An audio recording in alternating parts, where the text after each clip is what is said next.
हम आज पढ़ने वाले हैं difference between static and instance method. हमने ये कल देख लिया था स्टैटिक मेथड क्या है और इंस्टेंस मेथड क्या है। ठीक है, हमने इसका प्रैक्टिकल भी किया था। ओके, सो डिफरेंस क्या है सामने तुम इस टेबल पे देख पा रहे होगे और कल हमने डिस्कस भी किया था कि स्टैटिक मेथड ऐसे मेथड जिनको हम डिक्लेयर करते हैं यूजिंग स्टैटिक कीवर्ड, है ना।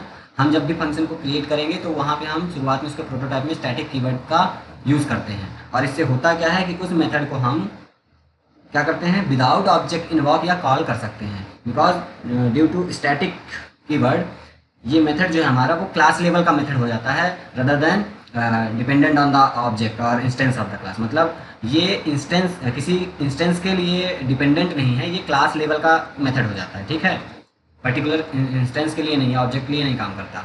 और स्टैटिक मेथड केवल और केवल इसकी बॉडी में हम स्टैटिक मेथड के अंदर स्टैटिक मेंबर ही एक्सेस कर सकते हैं, यानी स्टैटिक वेरिएबल, है ना। नॉन स्टैटिक मेथड या नॉन स्टैटिक वेरिएबल हम एक्सेस नहीं कर सकते, जिसे हम नॉन स्टैटिक की जगह और क्या बोल सकते हैं, स्टैटिक मेथड के अंदर हम इंस्टेंस मेथड और इंस्टेंस वेरिएबल को एक्सेस नहीं कर सकते। तो यहाँ पे देखो स्टैटिक वाले ब्लॉक पे कॉलम पे क्या लिखा है, this method is created using static keyword, this method is involved or called without an object or instance. This method can access static method and static variable and cannot access the instance method and instance variable. मतलब हम static method के अंदर ना तो instance variable ना instance method को access direct नहीं कर सकते। हाँ कर सकते हैं, बट जब हम उसके अंदर क्लास का ऑब्जेक्ट बना लें। और यहीं अगर बात करें इंस्टेंस मेथड की, तो this method does not require the static keyword, है ना। हम इसको सिंपली जैसे बनाते हैं वैसे ही, बस स्टैटिक कीवर्ड इसमें नहीं लगाते, सिंपल क्रिएट करो। तो this method does not require the static keyword to create.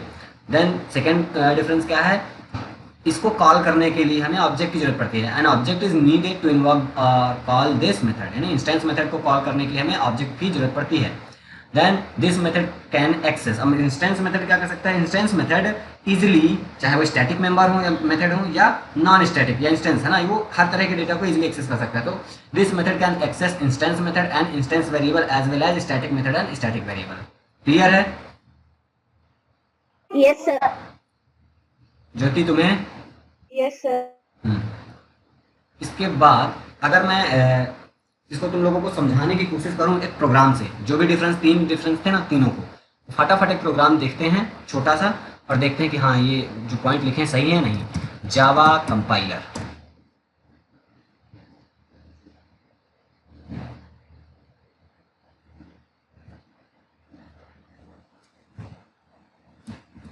अब यहाँ पे हेलो वर्ल्ड नाम की क्लास है और इसके अंदर मैं एक मेथड बना रहा हूँ, रन हो गया ना। इसके अंदर एक मेथड बना रहा हूँ वाइड सो, जो कि हमारा भी कैसा मेथड है, बताओ जरा। वाइड सो मेरा कैसा मेथड है, इंस्टेंस। a इक्वल 10, मैंने एक यहाँ पे इंस्टेंस वेरिएबल बनाया और एक कैसा वेरिएबल बनाया, एक स्टैटिक वेरिएबल और एक इंस्टेंस वेरिएबल। ठीक है, और एक स्टैटिक मेथड भी बना देता हूँ, स्टैटिक वाइड डिस्प्ले। और जो डिस्प्ले मेथड है आउट डॉट, ये प्रिंट करा देगा किसको, ए को। ठीक है, और सो मेथड प्रिंट करा देगा ए को भी और सी एच को भी।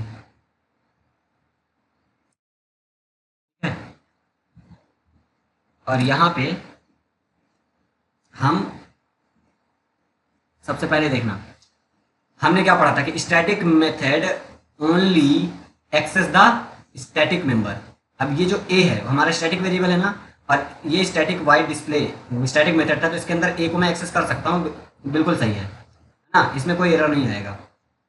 और यहाँ पे फिर हमने इंस्टेंस के बारे में बात की थी कि इंस्टेंस मेथड जो है वो स्टैटिक और नॉन स्टैटिक यानी इंस्टेंस दोनों को एक्सेस कर सकता है। तो ए हमारा स्टैटिक वेरिएबल है यहाँ पे, ठीक है, वो एक्सेस कर सकता है, और सी एच हमारा नॉन स्टैटिक मेथड, तो वो दोनों को एक्सेस कर सकता है। तो इस प्रोग्राम में भी कहीं पे एरर नहीं है ना। अब यहाँ मैं मेन मेथड भी मेरा स्टैटिक है और ये केवल डिस्प्ले मेथड को एक्सेस कर सकता है ना। नॉर्मली ये डिस्प्ले मेथड, क्योंकि शो को कॉल करूंगा ऐसे, तो शो मेरा कैसा मेथड है बताओ जरा, इंस्टेंस मेथड है ना। तो static method can not access the instance method और वेरिएबल। अभी रन करूंगा तो एरर दे देगा, ठीक है ना, दे दिया एरर। तो लेकिन अगर यहीं पे मैं डिस्प्ले को कॉल करूंगा तो ये अब चल जाएगा, क्योंकि डिस्प्ले मेरा कैसा मेथड है, स्टैटिक, और स्टैटिक मेथड मेरा मेन भी है। तो मेन मेथड के अंदर मैं स्टैटिक मेथड को इजीली एक्सेस कर सकता हूँ। तो जब मैं डिस्प्ले यहाँ पे कॉल किया और मेन मेथड मेरा कॉल होगा तो डिस्प्ले मेथड कॉल होगा, और डिस्प्ले मेथड कॉल होगा तो हम मुझे क्या प्रिंट करके देगा, ये ए की वैल्यू। ए की वैल्यू क्या है, 10। तो ये भी हो गया। क्या पॉइंट क्लियर हुआ कि ये static method can access only the static member. अब सो मेथड के अंदर मैंने ए को भी एक्सेस किया और सी एच को भी। अब मैं क्या करना चाहता हूं, अगर कुछ देर के लिए इस फंक्शन को, सो फंक्शन को मैं स्टैटिक मेथड डिस्प्ले मेथड के अंदर कॉल करूं यहाँ पे, तो भी वही दिक्कत कि भैया सो मेथड तो मेरा नॉन स्टैटिक है ना, इंस्टेंस मेथड, ये कैसे यहाँ पे कॉल हो जाएगा, क्योंकि डिस्प्ले तो मेरा क्या है, स्टैटिक है। तो यहाँ पे एरर देगा, देखना दिया। तो अब इसके लिए हम क्या कर सकते हैं, पॉइंट लिखा है कि वी नीड टू क्रिएट और वी नीड टू ऑब्जेक्ट और instance of class to invoke the instance method. ये लिखा है कि नहीं लिखा पॉइंट में। यहाँ पे हमें सबसे पहले क्लास बनाना, क्लास का ऑब्जेक्ट बनाना पड़ेगा, हेलो वर्ल्ड क्लास का ऑब्जेक्ट। यहाँ पे बनाया ओबीजे इक्वल न्यू और ये, और इसके बाद इसकी हेल्प से मैं ओबीजे डॉट शो को कॉल करूँ तो अब ये कॉल हो जाएगा, ठीक है। और अभी हमें ए और सी एच की वैल्यू मिलेगी। तो सबसे पहले डिस्प्ले चला तो 10 मिला, देन फिर ओबीजे डॉट शो कॉल हुआ तो वो 10 और सी एच की वैल्यू दोनों, तो इस तरीके से 10 10 ए ऐसे आउटपुट आ रहा है। क्लियर है, बन जाएगा डिफरेंस। Yes sir. ओके, तो ये स्टैटिक क्लास मेथड है, और स्टैटिक मेथड को ही क्लास लेवल के मेथड, क्लास मेथड कहते हैं ना, और ये इंस्टेंस मेथड है। ये इस तरीके से यहाँ पे दिखाया जा रहा है कि अब ये ब्लूजे का है, ब्लूजे में दिखाया जा रहा है, मैंने ऑनलाइन कंपाइलर में दिखा दिया, बट है वैसा ही, बस कॉल यहाँ पे ऑब्जेक्ट के थ्रू जब करेगा तो बाहर से ऑब्जेक्ट बना के कर रहा है ना, यहाँ पे ये देखो, बट इसमें कोई बड़ी बात है नहीं। अब बात कर लेते हैं थोड़ा सा वेरिएबल के बारे में। तो इंस्टेंस वेरिएबल सबको पता है, ऐसे variable which is declare inside the class body and outside the method, है ना। क्लास की बॉडी के अंदर और फंक्शन की बॉडी के बाहर जो वेरिएबल सिंपली डिक्लेयर कर दिए जाते हैं वो इंस्टेंस वेरिएबल कहलाते हैं। और इन वेरिएबल का scope with in the class only instance method तक ही सीमित है, यानी कि इंस्टेंस वेरिएबल को कौन एक्सेस कर सकता है, only instance method with in the class. उस क्लास के अंदर जितने भी इंस्टेंस मेथड है वही बस इसको एक्सेस कर सकते हैं, है ना। स्टैटिक और क्लास वेरिएबल ऐसे वेरिएबल जो क्लास की बॉडी के अंदर फंक्शन की बॉडी के बाहर डिक्लेयर किए जाते हैं with the help of static keyword, है ना, वो स्टैटिक वेरिएबल कहलाते हैं, जैसे अभी मैंने प्रोग्राम में बनाया था। अब स्टैटिक वेरिएबल और इंस्टेंस वेरिएबल में डिफरेंस क्या है ना, तो वो समझना।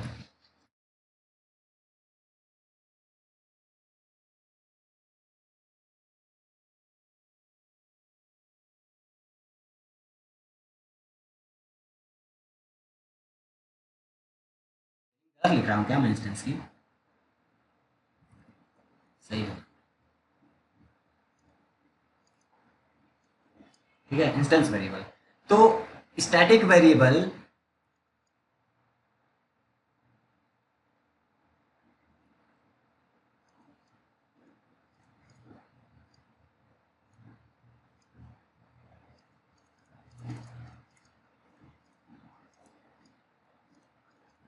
ठीक है, इनको मेमोरी एलोकेट होती है ओनली एक बार, और इसको हम ऐसा भी बोल सकते हैं it is initialised only once, है ना, it is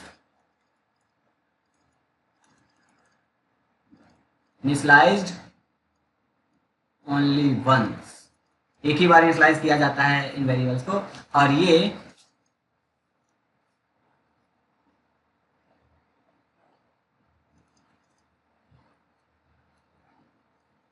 it create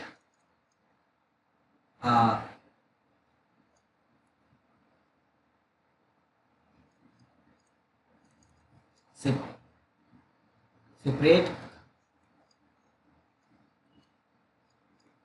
copy of itself for different object, ठीक है। मतलब जो हमारे स्टैटिक वेरिएबल हैं मेन डिफरेंस यही है, ठीक है, और इंस्टेंस वेरिएबल। तो जब हम स्टैटिक वेरिएबल की बात करें या क्लास लेवल की, तो इनको एक ही बार मेमोरी मिलती है, और इसको आप क्या कह सकते हैं कि इसे केवल हम केवल एक ही बार ये इनिशियलाइज होते हैं, है ना, एंड वो कॉमन हो जाते हैं। It is initialise only once और एंड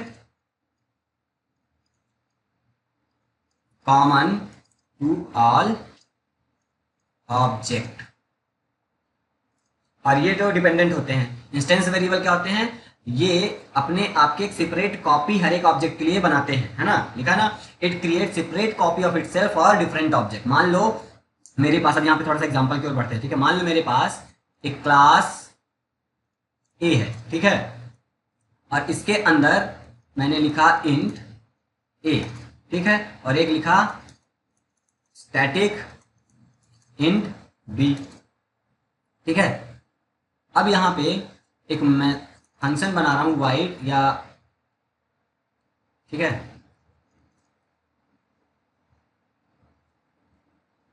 वाइड शो, और इसके अंदर मैंने क्या किया, बी की वैल्यू सेट कर दी। ये 1 सेकेंड, हाँ, मैं यहाँ पे इसको नहीं लिख रहा क्योंकि जगह कम पड़ रही है। मैं जो प्रोग्राम है उसको मैं प्रॉपर दूसरे पेज पे जाके लिखूँ।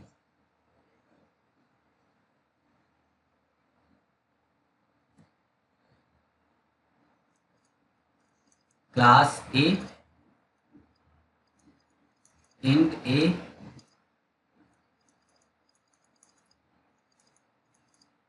इंट बी, वाइड, या मेन फंक्शन ही डायरेक्ट बना देते हैं, ठीक है, पब्लिक स्टैटिक वाइड मेन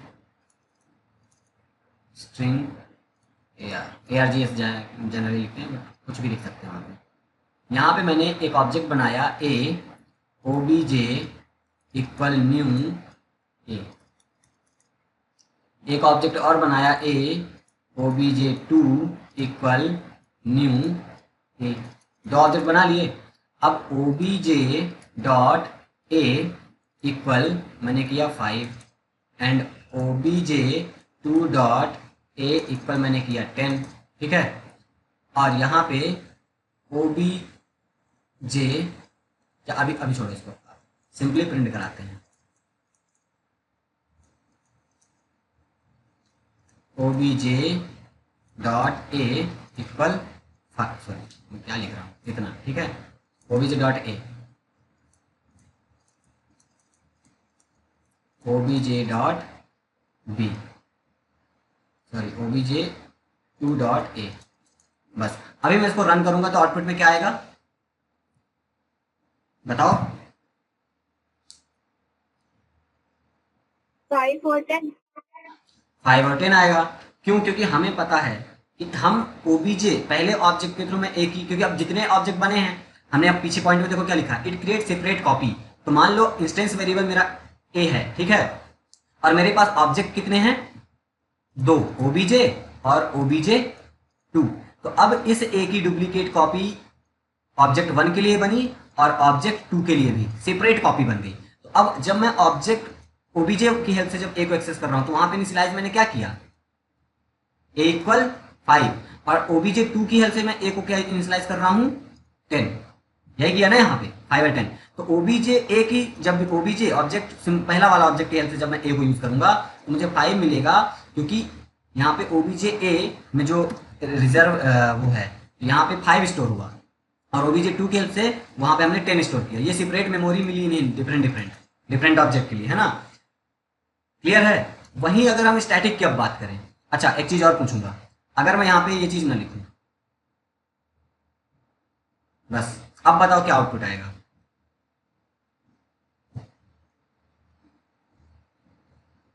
बताओ।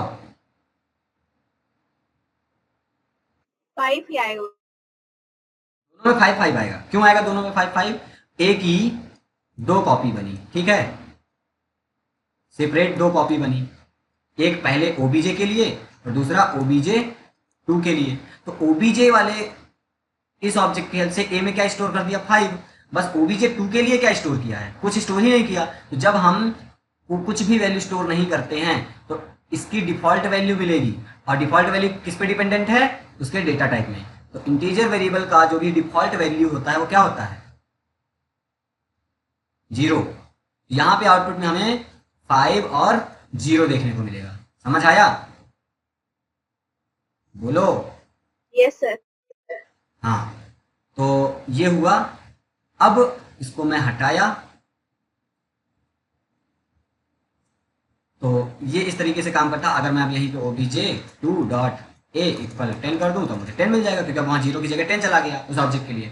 बट अगर अब मैं यहाँ पे क्या कर दूं, b इक्वल 5 कर दूं, ठीक है, ये जो कि स्टैटिक वेरिएबल था। तो स्टैटिक था तो विदाउट ऑब्जेक्ट में इसको यूज कर सकता हूँ, ठीक है। तो अभी हमने पढ़ा कि जो स्टैटिक वेरिएबल है उनको केवल एक ही बार मेमोरी मिलती है। तो अगर मैंने b इक्वल 5 कर दिया, ठीक है, और इनकी कोई कॉपी नहीं बनती, तो ये दोनों ऑब्जेक्ट के लिए कॉमन होगा, ठीक है। obj2 ये दोनों के लिए 5 ही रहेगा। तुम अगर इसको, क्योंकि इसकी कोई कॉपी नहीं बनती है, ठीक है, इसकी कोई कॉपी नहीं बनती है। तो अगर तुमने obj.b इक्वल 5 ऐसे भी किया ना, तो ये जो वैल्यू जाएगी b की वैल्यू ही जाएगी। तो b में 5 सेट हो गया, और वो तो कॉमन है ना, भले तुमने ऑब्जेक्ट डॉट बी लिखा है, मतलब ऑब्जेक्ट 2 के लिए भी 5 ही मिलेगा, क्योंकि वो उसकी वैल्यू कॉमन है और वो एक ही बार इनिशियलाइज होती है। तो एक बार अगर उसने किसी वैल्यू से इनिशियलाइज कर दिया गया, तो this value is common to all the object. ये डिपेंडेंट नहीं है, डिफरेंट ट्रीट नहीं किया जाएगा। तो यहाँ पे अगर अब मैं प्रिंट कराऊं प्रिंट ln obj.b, तो भी हमें 5 ही मिलेगा। और अगर मैं यहीं पे प्रिंट कराऊं obj2.b, तब भी मुझे 5 ही मिलेगा। और अगर मैं यहाँ कुछ इस तरीके से इनिशियलाइज कर देता obj.b इक्वल 5, तब भी मुझे दोनों केस में यहाँ पे 5 ही मिलता, कोई चेंजेस नहीं होगा। कारण क्या है कि इसकी एक सिंगल कॉपी बनती है, स्टैटिक वेरिएबल की सिंगल कॉपी बनती है, जो कि हर एक ऑब्जेक्ट के लिए कॉमन रहता है। और इंस्टेंस में जितने ऑब्जेक्ट होंगे, हर एक ऑब्जेक्ट के लिए एक सेपरेट कॉपी बनती है। समझ आया? बताओ। Yes sir. Sir no sir. हाँ, नहीं समझ में आया, क्या नहीं समझ आया? एक्सप्लेन कर दीजिए सर। क्या एक्सप्लेन कर दूं, क्या नहीं समझ आया बताओ ना। सर मेरी फैमिली लोग थोड़ी सी डिस्टर्ब कर दिए हैं, थोड़ा सा एक्सप्लेन फिर से कर दीजिए। फैमिली वालों ने डिस्टर्ब कर दिया, फैमिली वालों से थोड़ा दूर बैठा करो, सर ठीक है। मैं क्या बोल रहा हूँ कि जो भी स्टैटिक वेरिएबल होता है, अच्छा इंस्टेंस वेरिएबल क्लियर हुआ कि नहीं, पहले उसको बताओ, बोलो। Yes sir. स्टैटिक वेरिएबल की बात देखो, इंस्टेंस वेरिएबल जितने ऑब्जेक्ट हम प्रोग्राम में बनाएंगे, हर एक ऑब्जेक्ट के लिए उनकी एक सिंगल कॉपी सेपरेट बनती है। तो जिसका मतलब क्या हुआ, जब सेपरेट कॉपी बनेगी तो हर एक ऑब्जेक्ट के लिए हम उसको इंडिपेंडेंटली क्या कर सकते हैं, यूज कर सकते हैं। इंडिपेंडेंट है ना, वो डिफरेंट वैल्यूज को होल्ड कर सकता है for the different object. But यहीं अगर हम स्टैटिक वेरिएबल की बात करें, तो यहाँ पे जो भी स्टैटिक वेरिएबल बनेगा उसे एक सिंगल कॉपी मेमोरी में एलोकेट हो, सिंगल बनता है कॉपी, है ना, मेमोरी उसे एक ही बार मिलता है। और उसमें जो भी वैल्यू रख दी जाएगी वो फिर हर एक ऑब्जेक्ट के लिए कॉमन ही होगा। यहाँ पे देखो, जैसे बताया हमने कि मान लो मेरा b प्रोग्राम में एक स्टैटिक वेरिएबल था, तो इसको एक सिंगल ब्लॉक तो मिल गया और वो कॉमन है। भले हमारे पास दो ऑब्जेक्ट है, obj और obj2, बट ये जो ब्लॉक है ये तो कॉमन है इन दोनों के लिए। तो अब ऐसा नहीं होगा कि obj के लिए मैं b में कुछ अलग वैल्यू रख दूँ और obj2 के लिए, ऑब्जेक्ट 2 के लिए दूसरी वैल्यू कुछ रखी जा सकती है, नहीं, वो कॉमन है। एक बार अगर b में 5 चला गया तो वो इस ऑब्जेक्ट के लिए और obj2 के लिए, दोनों के लिए 5 ही मिलेगा। यही चीज अगर ये इंस्टेंस वेरिएबल बनता है, तो इंस्टेंस में देखो obj इसकी दो कॉपी बनी थी, obj के लिए और ऑब्जेक्ट 2 के लिए, दोनों सेपरेट b की एक ही वेरिएबल बने थे।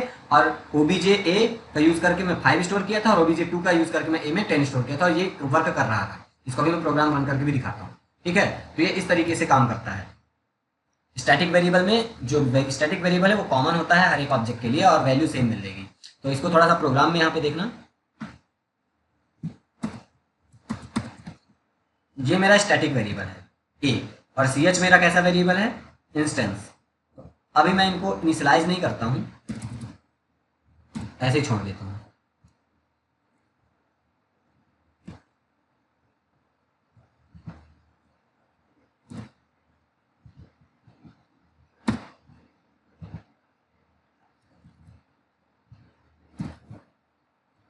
obj1 और obj2 ये दो ऑब्जेक्ट बन गए, ठीक है। अब मैं अगर obj1 डॉट ch इक्वल मैंने लिखा स्मॉल ए, और obj2.ch इक्वल मैंने लिखा स्मॉल बी। ठीक है, अभी मैं इसको प्रिंट कराऊं।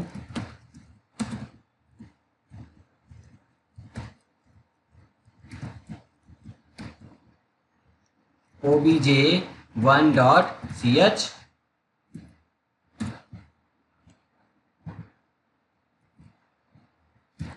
और obj2.ch। तो मुझे obj1 ऑब्जेक्ट 1 की हेल्प से ch में मैंने क्या स्टोर किया a, और ऑब्जेक्ट 2 की हेल्प से ch में मैंने क्या स्टोर किया b, और ch की डिफरेंट 2 कॉपीज मेमोरी में बनी होंगी ch वेरिएबल की, एक ऑब्जेक्ट 1 के लिए और एक ऑब्जेक्ट 2 के लिए। और जब 2 कॉपी बनी है तो 2 डिफरेंट वैल्यूज भी रखेगा। तो ch ऑब्जेक्ट 1 के लिए a को होल्ड करेगा और ch वेरिएबल ऑब्जेक्ट 2 के लिए b होल्ड करेगा, और यहाँ पे a और b हमें आउटपुट में दिखने को मिलेगा। क्लियर है? ये इंस्टेंस वेरिएबल का हाल था। अब यहीं अगर मैं मान लो क्या कर दूं, ऑब्जेक्ट 2 में मैं कुछ इनिशियलाइज ही ना करूं ch को, तो फिर कैरेक्टर की जो भी डिफॉल्ट वैल्यू होगी वो मिलेगी हमें, है ना। तो यहाँ पे क्या मिलेगा, obj2 जब कर रहा हूं तो यहाँ पे एक सिंपल ऐसा कुछ डॉट सा दिख रहा है, बट एक्चुअली इसको तुम क्या कह सकते हो, /0, जिसे नल रिप्रेजेंट, जिसे नल से रिप्रेजेंट करते हैं। अगर तुम्हें कैरेक्टर में समझ आया तो इसी को हम इंट कर देते हैं और यहाँ पे कुछ नंबर रख देते हैं। नंबर मैंने 55 रख दिया। तो अभी क्या आउटपुट मिलेगा, डिफॉल्ट वैल्यू ऑफ इंटीजर की 0 मिल जाएगी, क्योंकि ऑब्जेक्ट 2 के लिए मैंने ch में कोई वैल्यू नहीं रखी, बट ऑब्जेक्ट 1 के लिए मैंने 55 रखा है, तो इसलिए ऑब्जेक्ट 1.ch जब प्रिंट किया तो 55 मिला, और ऑब्जेक्ट 2.ch जब प्रिंट किया तो 0 मिल गया। इतना क्लियर है? अब अगर मैं ऑब्जेक्ट 1 की हेल्प से a प्रिंट कराऊं और ऑब्जेक्ट 2 की हेल्प से भी a को प्रिंट कराऊं, तो a मेरा है स्टैटिक वेरिएबल और उसमें 10 स्टोर है, ये 10 दोनों ऑब्जेक्ट के लिए कॉमन ही होगा, तो दोनों में मुझे 10 ही मिलेगा। ठीक है, 10 मिला। अब अगर मैं क्या करूं कि ऑब्जेक्ट 1 के लिए a में मैं रख दिया 20, ठीक है, और ऑब्जेक्ट 2 के लिए मैंने कुछ नहीं किया, तो अभी अगर मैं ऑब्जेक्ट 1.a प्रिंट कराऊं और ऑब्जेक्ट 2.a प्रिंट कराऊं तो क्या मिलेगा, बताओ जरा। ए में सर 20 आएगा हाँ, और नीचे वाले में 0। क्यों 0 आएगा? मैंने अभी चिल्ला चिल्ला के गला फाड़ के क्या बोला, 10 आएगा। 10 क्यों आएगा भैया? मैं यहाँ पे दोनों में ही स्टैंडिंग इन a मेरा कैसा वेरिएबल है, a मेरा कैसा वेरिएबल है, स्टैटिक हाँ, वेरिएबल। और मैं दोनों ही लाइन में a को प्रिंट करा रहा हूँ, बट ऑब्जेक्ट दूसरे दूसरे हैं, एक ऑब्जेक्ट 1 और एक ऑब्जेक्ट 2, तो है तो स्टैटिक वेरिएबल जो कि दोनों ऑब्जेक्ट के लिए कॉमन ही है ना, तो लास्ट अपडेटेड वैल्यू जो भी होगी वही दोनों में मिलेगी, तो दोनों में अभी आउटपुट में क्या मिलेगा, 20 20 10 10। हाँ 10 कैसे हाँ मिलेगा 20 यार, 20 20 सॉरी सर। समझ आया अभी? Yes sir, yes sir. भाई सीधा सा फंडा है कि मैंने यहाँ भले obj1.a करके 20 लिख दिया है, तो यहाँ पे जो a की वैल्यू होगी उसकी मेमोरी जो है उसी ब्लॉक में ना चेंज हुआ, 20 हो गया, और वो ब्लॉक तो कॉमन है सबके लिए, सेपरेट ब्लॉक तो इसका बना नहीं है, समझे। तो ये था स्टैटिक वेरिएबल का खेल।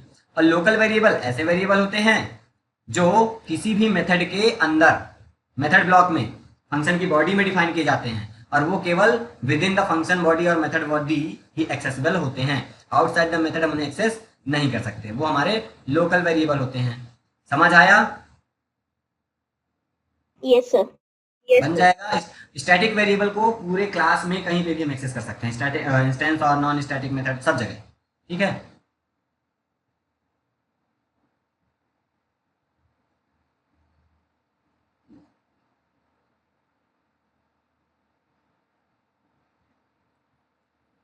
The variable declare created inside the function और मेथड और scope is known as local variable. ठीक है, ये सब आप पहले भी पढ़ चुके थे, और स्टैटिक को मैंने आज और अच्छे से दोहरा दिया, ठीक है। अभी बात करते हैं टाइप्स ऑफ फंक्शन और मेथड कॉलिंग। कितने टाइप से हम मेथड को इन्वॉक कर सकते हैं, क्या कर सकते हैं, कॉल कर सकते हैं। तो there is the 2 types of invoking, है ना, 2 तरीके से हम फंक्शन को इन्वॉक और कॉल कर सकते हैं। पहला पॉइंट देखो, फंक्शन कॉल बाय वैल्यू और function pass by value, then function call by reference. तो call by value and call by reference, यहाँ पे 2 टाइप्स हैं अपने पास, जिसके 2 तरीके से हम फंक्शन को क्या कर सकते हैं, कॉल कर सकते हैं। तो फंक्शन कॉल बाय वैल्यू, तो फंक्शन कॉल बाय वैल्यू का अगर बात करें तो हम कॉल बाय वैल्यू का यूज करके फंक्शन कैसे कॉल करते हैं। तो जब भी हम कोई पैरामीटराइज्ड फंक्शन बनाते हैं, ध्यान से सुनना, जब भी हम कोई पैरामीटराइज्ड फंक्शन बनाते हैं पैरामीटराइज फंक्शन समझते हो ना, जिसके फंक्शन के अंदर हम पैरामीटर पास कर रहे हो, list of arguments variables parenthesis के अंदर, है ना। और फिर जब हम उस फंक्शन को कॉल करते हैं तो उस कॉलिंग टाइम पे हम कुछ एक्चुअल वैल्यू पास करते हैं ना, जो कि ट्रांसफर होती है फिर फॉर्मल आर्ग्यूमेंट में। कुछ याद आ रहा है? Yes sir. Yes sir. वहां पे जब हम कॉल करते टाइम एक्चुअल वैल्यू पास करके फंक्शन को कॉल करते हैं, तो ये जो प्रोसेस है यही कहलाता है फंक्शन कॉल बाय वैल्यू। ठीक है, the function calling technique in which the value of actual parameter is passed, लिखा है ना, एक्चुअल आर्ग्यूमेंट की वैल्यू जो है पास की जाती है and copy to the formal argument, function के फॉर्मल आर्ग्यूमेंट में उसकी कॉपी चली जाती है। And the change made in the formal parameter inside function does not affect the actual parameter. अब यहाँ पे कॉल बाय वैल्यू में क्या होता है कि जो भी हम एक्चुअल वैल्यू पास कर रहे होते हैं वो चली जाती है उसकी कॉपी फॉर्मल आर्गुमेंट में, और जो भी उसके फंक्शन में उनकी वैल्यूज में जो भी चेंजेस होंगे वो ओरिजिनल वैल्यू में रिफ्लेक्ट नहीं करेगा जो भी पास कर रहे हैं। अब इसको एग्जांपल से समझते हैं। ठीक है, तो एग्जांपल के लिए मैं डायरेक्ट प्रोग्राम बनाऊंगा और उसमें काम करेंगे हम। ठीक है, वाइड सो, या मैं क्या कर दूं, वाइड कैल्क, और यहाँ पे इंट ए कॉमा, और इसके अंदर हम कर रहे हैं क्या, ए इक्वल ए प्लस बी, जो भी आएगा उसको ए में डाल दो, और या सिंपल सा बना दें एक ही पैरा, ए इक्वल ए इंटू ए, और यहाँ पे एक ही पैरामीटर ले लेते हैं, थोड़ा सा सिंपल बनाता हूँ। ठीक है, और प्रिंट करा देता हूँ प्रिंट एलन ए को। ठीक है, और यहाँ पे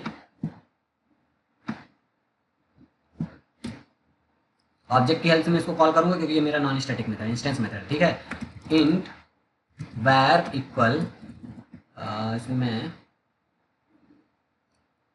नम इक्वल 2 ले लिया। ठीक है, अब मैं फंक्शन कॉल करता हूँ ओबीजे डॉट कैल्क, और यहाँ पे मैं क्या पास कर दूँ, नम। तो ये एक्चुअल आर्गुमेंट है मेरा। ठीक है सर हेलो, हाँ व्हाट OBJ1 लिखे हैं आपने? हाँ, OBJ1 लिखना पड़ेगा क्योंकि ऑब्जेक्ट का नाम OBJ1। ठीक है, तो अभी मैंने क्या किया, ये जो मेरी लाइन है ना OBJ1 डॉट कैल्क नम, मैं कैल्क फंक्शन को यहाँ पे कॉल कर रहा हूँ by passing the actual value, actual argument num. Num में क्या स्टोर है, 2, तो 2 की यानी नम वेरिएबल में स्टोर्ड वैल्यू की एक कॉपी ट्रांसफर हो जाएगी ए में। अब ए में यहाँ पे अंदर जब एग्जीक्यूट होगा तो ए इंटू ए, यानी कि यहाँ पे नम की वैल्यू 2 गई है ना, और यहाँ पे 2 में क्या, 2 इंटू 2 4, ए क्या चला गया 4, और ये यहाँ पे 4 को प्रिंट करा देगा। और अगर इसी के जस्ट बाद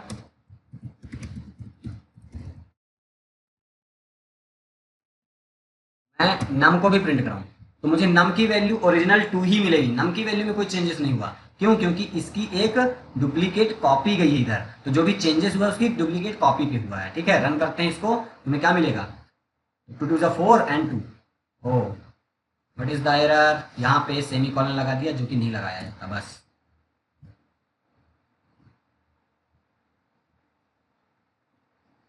मिला 4 एंड 2। अब थोड़ा सा तुम लोगों को कंफ्यूज करने के लिए देखो, ये जो नम पास किया जा रहा है ये एक अलग वेरिएबल, लोकल वेरिएबल है नम, ये मेन मेथड के लिए लोकल वेरिएबल है, और ये जो ए यहाँ पे हम डिक्लेयर कर रहे हैं ये ए एक लोकल वेरिएबल किसके लिए है, कैल्क फंक्शन के लिए। चलो, अब अगर मैं नम यहाँ पे लिख दूं, नम इक्वल नम इंटू, अब भाई ब्लॉक अलग है, इस ब्लॉक के लिए ये नम वेरिएबल डिफरेंट है ना, जो कि लोकल वेरिएबल है कैल्क के लिए सेपरेट ट्रीट होगा, और ये जो नम वेरिएबल है ये लोकल वेरिएबल है मेन फंक्शन के लिए जो कि सेपरेट ट्रीट होगा। दोनों का ब्लॉक अलग अलग है। ठीक है, अभी भी प्रोग्राम सेम है। ठीक है, इस नम की वैल्यू 2, इसकी एक कॉपी चली गई इस वाले नम फॉर्मल आर्ग्यूमेंट में, और यहाँ पे वो चेंजेस हुआ, नम इंटू नम करके नम में स्टोर किया, बट जो ओरिजिनल हमारा ये वाला नम है इसमें कोई चेंजेस नहीं होगा, बिकॉज हम जो फंक्शन कॉल कर रहे हैं हम कौन से मेथड से कर रहे हैं, कॉल बाय या पास बाय वैल्यू मेथड से। सेम आउटपुट अभी भी आएगा 4 एंड 2। प्रॉब्लम का ए, अच्छा यहाँ पे ए की जगह क्या प्रिंट करना पड़ेगा, नम, क्योंकि वेरिएबल चेंज किया ना हमने। अभी कोई दिक्कत? No sir. No sir. Okay, तो ये हो गया, ये जो पूरा प्रोग्राम है ना, ये कॉल बाई वैल्यू का ही है या पास बाई वैल्यू। हम फंक्शन को यहाँ पे कॉल कर रहे हैं ना, ठीक है। तो इसको थोड़ा सा पढ़ते हैं। The function calling technique in which the value of actual argument is passed and copied to the function's formal parameter, and the change made in the formal parameter inside the function does not affect to the actual argument या parameter is known as function call by value। और इसको हमने अभी देख लिया। In function call by value method the primitive data type short, int, long, float, double char, boolean and byte are passed. ठीक है, ये वैल्यूज हम पास करते हैं कॉल बाय वैल्यू में। क्लियर है, यानी प्रिमिटिव टाइप के। बट जब भी हम बात अब करें अनदर टाइप जो भी कॉलिंग है हमारा, कौन सा, फंक्शन कॉल बाय रेफरेंस। तो फंक्शन कॉल बाय रेफरेंस में हम प्रिमिटिव टाइप की वैल्यूज पास नहीं करते। जब भी हम फंक्शन पास करेंगे ना, फंक्शन कॉल करते टाइम जब वैल्यू पास करेंगे तो हम वहां पे रेफरेंस पास करते हैं, यानी ऑब्जेक्ट को, नॉन प्रिमिटिव। ठीक है, इसको थोड़ा सा देखते हैं। और इसमें जब भी चेंजेस करेंगे हम फंक्शन की बॉडी में, वो हमें ओरिजिनल वैल्यू में भी इसमें चेंजेस देखने को मिलते हैं। The function calling technique in which the value of actual parameter by reference is passed. ठीक है, यानी एक्चुअल पैरामीटर में जो वैल्यू पास ट्रांसफर करेंगे, हम पास करेंगे, वो हम पास करेंगे बाय यूजिंग द रेफरेंस। ठीक है, and copy to the formal function formal parameter by reference.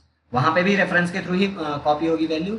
And changes made to the formal parameter, यहाँ पे जो भी चेंजेस फॉर्मल पैरामीटर में चेंज करेंगे वो ऑटोमेटिकली रिफ्लेक्ट करेगा हमारे एक्चुअल पैरामीटर में, यानी कि ओरिजिनल वैल्यू भी यहाँ पे चेंज हो जाएगी। Is known as function call by reference और पास बाई रेफरेंस। ठीक है, और यहाँ पे दोनों का देखो एग्जाम्पल तुम्हें देखने को मिल रहा है। तो होता क्या है कॉल बाई रेफरेंस में कि जो भी हम वैल्यू पास करेंगे पैरामीटर में, तो ओरिजिनल वैल्यू भी यहाँ पे चेंज हो जाएगी इसमें, क्योंकि कॉपी नहीं जाएगी, कॉपी की जगह रेफरेंस जाता है। और जब भी रेफरेंस में चेंजेस होगा तो ओरिजिनल उसके मेमोरी ब्लॉक में चेंज होगा। कुछ ऐसा समझो एग्जाम्पल से कि तुमने अपने फ्रेंड को दो तरीके से, मान लो तुम्हारे फ्रेंड को तुम्हारे नोट्स की जरूरत है, तो तुमने बनाई, तो तुम अपने फ्रेंड्स को दो तरीके से नोट्स दे सकती हो। एक, या तो अपने नोट्स की कॉपी, फोटो कॉपी, या उसको बोल दो फोटो खींच के ले लो या फोटो कॉपी करा के दे दो, तो एक डुप्लीकेट कॉपी उसके पास रहेगी। अब उसके साथ वो कुछ भी करे, फाड़ के फेंक दे, चाय पिए और उसी में गिरा दे, सब्जी रोटी खा ले, भेलपूरी बना के, कुछ भी करे, जो भी चेंजेस दिखेगा वो उसी के वाले कॉपी में दिखेगा ना। तुम्हारी ओरिजिनल वाली कॉपी तो सुरक्षित है ना, यस और नो? बोलो। हाँ, तो ये जो तरीका है कॉपी देने का, नोट्स देने का, ये कॉल बाई वैल्यू या पास बाई वैल्यू का है ना, जहां पे तुमने अपने ओरिजिनल कॉपी अपने पास ही रखी, तुमने उसे ओरिजिनल नहीं दिया, डुप्लीकेट उसकी कॉपी तुमने उसे दे दी। ठीक है, अब वही बात कॉल बाई रेफरेंस की बात करें। तुम्हारी बहुत ही घनिष्ठ मित्र है, पक्की सहेली है ना, तो वो अगर तुमसे नोट्स मांगेगी, मुझे नोट्स चाहिए एक दिन के लिए, तो तुम उसको क्या कर सकते हो, घर के लिए दे दो, अपने ओरिजिनल नोट्स ही दे दिया, लो ले जाओ। होता है ऐसा कि नहीं? और पता चले वो ले तो गई और उसी में सब्जी पूरी खा ली, और दूसरे दिन तुम्हें वो रिटर्न करके दी, तो तुम्हारी जो ओरिजिनल कॉपी है वही चेंज हो गई, मतलब उसी में ही तुम्हें चेंजेस या जो भी गंदा हो गया पूरा, तो तुम्हारी ओरिजिनल कॉपी में रिफ्लेक्ट हुआ ना वो चीज, तुम्हारी ओरिजिनल कॉपी तो अब सुरक्षित नहीं रह गई, है ना? Yes sir. बोलो। तो ये वाला जो मेथड था जिसमें तुमने अपनी ओरिजिनल कॉपी अपने फ्रेंड को दे दिया और वो रात में पढ़ने की बजाय उसमें भेलपूरी सब्जी रोटी बना के खा ली, हमारी कॉपी की बैंड बजा दी, ये जो तरीका है वो कॉल बाई रेफरेंस या पास बाई रेफरेंस मेथड है। ये रियल लाइफ एग्जांपल है। तो समझ में क्या आया कि कॉल बाई रेफरेंस में जो हम वैल्यू पास करते हैं विथ रेफरेंस, यानी ऑब्जेक्ट के थ्रू वैल्यू को पास करेंगे, जब फंक्शन कॉल करेंगे तो वैल्यू को पास करेंगे ऑब्जेक्ट का यूज करके, और जब हम उस फॉर्मल आर्ग्यूमेंट्स में जो भी चेंजेस होंगे हम करेंगे वो हमारे ओरिजिनल वैल्यू में भी चेंजेस दिखेगा, यानी रिफ्लेक्ट होगा, ओरिजिनल वैल्यू भी यहाँ पे चेंज हो जाती है। ठीक, समझ आया? Yes sir. Yes sir. अब यहाँ पे एक प्रोग्राम समझते हैं। कॉल बाई वैल्यू का तो समझ आ गया, कॉल बाई रेफरेंस का समझते हैं। ठीक है,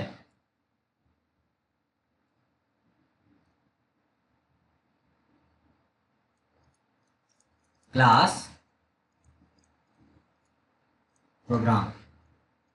अच्छा, एक चीज और बता दूं ईमानदारी से, ये जो तुम्हारे बुक में जबरदस्ती का कॉल बाई रेफरेंस वाला कॉन्सेप्ट है, actually Java does not support the call by reference method. Java में कॉल बाई रेफरेंस जैसा कोई मेथड है ही नहीं। क्यों? क्योंकि कॉल बाई रेफरेंस होता है तब जब वहां पे पॉइंटर वगैरह का कॉन्सेप्ट हो, C++ में है ये चीजें। जावा के अंदर कॉल बाई रेफरेंस जैसी चीज नहीं है। ये जबरदस्ती का कॉन्सेप्ट तुम्हारे बुक में है तो हम भी जबरदस्ती का कॉन्सेप्ट पढ़ रहे हैं। क्लियर? बट हकीकत क्या है कि जावा कॉल बाई रेफरेंस मेथड को सपोर्ट नहीं करता। यस सर, सभी पेपर में आता है। अब ये मुझे नहीं पता, बट हम पढ़ रहे हैं जबरदस्ती वाला कॉन्सेप्ट। तो चलो देखते हैं। यहाँ पे हमने क्लास का नाम प्रोग्राम है, हमने यहाँ पे फंक्शन बनाया वाइड और फन नाम का एक फंक्शन बनाया, ठीक है। और ये आर्गुमेंट में एक्सेप्ट करेगा क्या, एक प्रोग्राम टाइप का रेफरेंस, ठीक है, ओबीजे को ये रिसीव करेगा। और इसी के यहाँ पे टॉप पे एक इंस्टेंस वेरिएबल बना देता हूँ इंट ए, ठीक। अब इसके अंदर obj डॉट ए इक्वल, ये जो obj है ना, ये वाला रेफरेंस जो आएगा, a equal obj dot a plus 2 कर दिया मैंने। और यहाँ पे मैं इसको obj डॉट ए को ऐसे प्रिंट करा दिया, ये हो गया। अब यहाँ पे मैंने अपना मेन फंक्शन लिखा,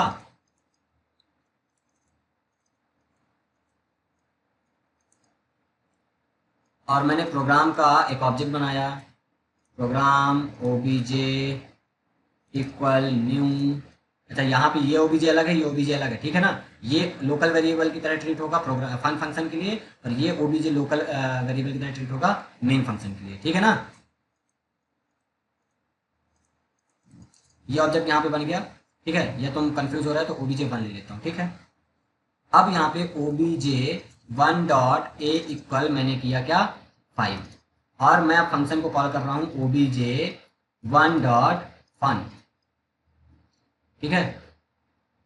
या फिर अभी नहीं कॉल करता, अभी पहले मैं प्रिंट करा दूँ, प्रिंटलन obj1 डॉट ए, ठीक है। अब obj1 डॉट फन कॉल किया, और इसको मैंने पूरा ऑब्जेक्ट जो अपना obj1 पास कर दिया। अब अगर मैं प्रिंट कराऊं अपनी original value obj1 dot A, ठीक है, ये प्रोग्राम कंप्लीट हुआ। तो होगा क्या, देखो, एक ऑब्जेक्ट मेरा बना, ठीक है, obj1 ये बना, और इसकी हेल्प से मैंने ए में क्या स्टोर कर दिया, 5, ठीक है। और इस ऑब्जेक्ट को भी मेमोरी मिली होगी, है ना, इस ऑब्जेक्ट को भी कोई मेमोरी मिली होगी, और सपोज उस मेमोरी का एड्रेस 101 है, ठीक है, जो इस ऑब्जेक्ट का है। अब इस ऑब्जेक्ट के हेल्प से मैं ए को एक्सेस कर रहा हूँ, उसमें 5 स्टोर कर दिया, ठीक। अब यहाँ पे मैं प्रिंट करा दिया obj1 डॉट ए, ठीक है। यहाँ पे आउटपुट में मुझे क्या मिल जाएगा, 5 मिल जाएगा, कोई दिक्कत नहीं। अब मैं obj1 यानी सेम इसी ऑब्जेक्ट की हेल्प से फन को कॉल किया, यानी फन फंक्शन को, और मैं यहाँ पे सेम यही ऑब्जेक्ट रेफरेंस पास कर दिया। इस ऑब्जेक्ट का एड्रेस पूरा 101 इसमें चला जाएगा, यानी obj भी सेम एड्रेस पे काम कर रहा है, उसका भी सेम एड्रेस, इसका भी। जब सेम एड्रेस मतलब दोनों ही एक ही घर में आके बैठ गए, है ना, ऐसा समझ रहे हो। अब जब obj की हेल्प से a प्लस 2 करके और a में ही डाल दिया गया, तो 5 obj a यानी कि 101 डॉट ए में जो भी वैल्यू रखी हुई है, कुछ ऐसा ही ना है, तो क्या रखी हुई है, 5 प्लस 2 क्या हो गया, 7। obj a में अब क्या स्टोर हो जाएगा, 7, तो ये 5 से हट के यहाँ पे 7 हो गया, यानी ओरिजिनल वैल्यू ही चेंज हो गई, ठीक है, क्योंकि वो सेम एड्रेस ब्लॉक पे काम कर रहे थे, तो जो भी चेंजेस होगा वहीं पे होगा, है ना। अब यहाँ पे इसके बाद जब फंक्शन कॉल हुआ, ये वैल्यू चेंज हुई, और यहाँ पे प्रिंट क्या करा देगा, फंक्शन कॉलिंग के बाद जब प्रिंट भी करा रहे हैं 7 मिलेगा। और जब यहाँ पे फंक्शन कॉल होने के बाद यहाँ पे सेपरेट में ऑब्जेक्ट 1 से इस वाले ऑब्जेक्ट से कॉल प्रिंट करा रहा हूँ ए को, तो यहाँ पे भी मुझे चेंज्ड वैल्यू 7 ही मिलेगा, यानी ये आउटपुट हमें क्या देगा, 577। यानी अभी क्या समझ आया कि ओरिजिनल वैल्यू 5 थी, बट जैसे ही मैंने फंक्शन को कॉल किया मेरी ओरिजिनल वैल्यू भी यहाँ पे चेंज हो गई। ये तो फंक्शन की बॉडी में वैल्यू चेंज हुई, और यहाँ पे ओरिजिनल वैल्यू भी चेंज हुई, दोनों की वैल्यू 7 हो गई। यस सर, समझ आया। यानी यहाँ तुम्हारी सहेली ने तुम्हारे कॉपी पे नोट्स पे भेलपूरी खा लिया, अब जो तुम्हें वापस मिलेगी वो हल्दी से रंगी हुई सेम वैसे ही ना मिलेगी। तो ये जो प्रोग्राम तुम्हारा है, सिमिलर टाइप का प्रोग्राम तुम्हारे बुक में ऐसा बना हुआ है, ठीक है, ये कॉल बाय रेफरेंस का है। क्लियर है? Yes sir. ओके, तो इसको थोड़ा सा घर में पढ़ना, प्रैक्टिस करना, प्रोग्राम रन करना, ठीक। बाकी चीज हम आगे का कल देखेंगे। कोई डाउट है तो पूछो, otherwise you can leave now.